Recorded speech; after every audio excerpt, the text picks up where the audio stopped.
আমাৰ যিগৰাকীৰ কথা আপুনি কৈছে তেওঁৰ হ'ল সীমান্ত হাজৰিকা।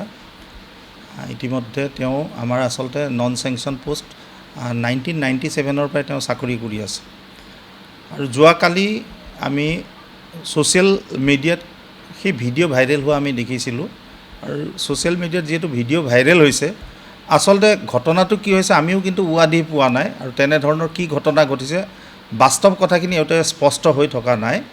গতিকে এটা বস্তু কিন্তু আমি খুব দুখ অনুভৱ কৰিছোঁ যে কোনো এগৰাকী ব্যক্তিয়ে যদি কিবা অন্যায় কিবা কৰিছে তেনেহ'লে আমাৰ আইনগত কিছুমান ব্যৱস্থা লোৱাৰ থল আছে, কিন্তু মৰেল পুলিচগিৰি কৰি শিক্ষক এগৰাকীক আঁঠু কঢ়িয়াই থোৱাটো সেইটো কোনো কাৰণতে আমি আচলতে সভ্য সমাজে আমি মানি ল'ব নোৱাৰোঁ।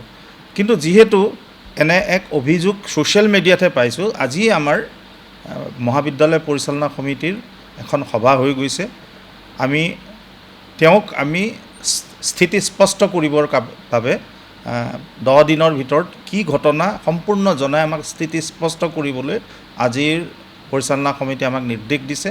গতিকে তেওঁৰ পৰা আমি সবিশেষ জনাৰ পিছতে বিস্তৃতভাৱে কি ঘটনাটোনো আমি পিছত গম পাম। তেওঁৰ পৰা আমি প্ৰথমে স্থিতি স্পষ্ট নকৰাকৈ এই সময়ত আচলতে আমাৰ ফালৰ পৰা সুকীয়াকৈ কিবা ক'বলগীয়া আছে বুলি আমি ভবা নাই।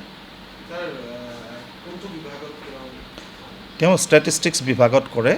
গতিকে ষ্টেটিষ্টিক্স বিভাগত তেওঁ 1997 চনৰ পৰাই তেওঁ কাম কৰি আছে আৰু বিভাগটোত মেজৰ কোৰ্চ নাই।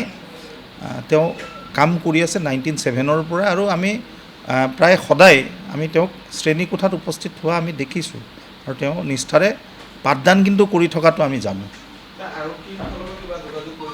হয়, আমাক যোগাযোগ কৰিছিল, সুধিছিল আপুনি জানে নেকি, যিহেতু টকাৰ লেনদেন কি হৈছে আৰক্ষী প্ৰশাসনৰ ফালৰ পৰা আহিছিল, ইয়াত ব্যক্তি আহিছিল, আমাক সুধিছিল আৰু তেওঁ ক'ত থাকে সেইখিনি কথা আমি তেখেতসকলক আমি জনাই দিছোঁ।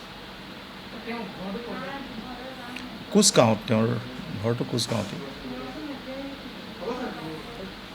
যিকোনো খবৰৰ বাবে যোগাযোগ কৰক 7099017330 লগতে 7099017110 নম্বৰত।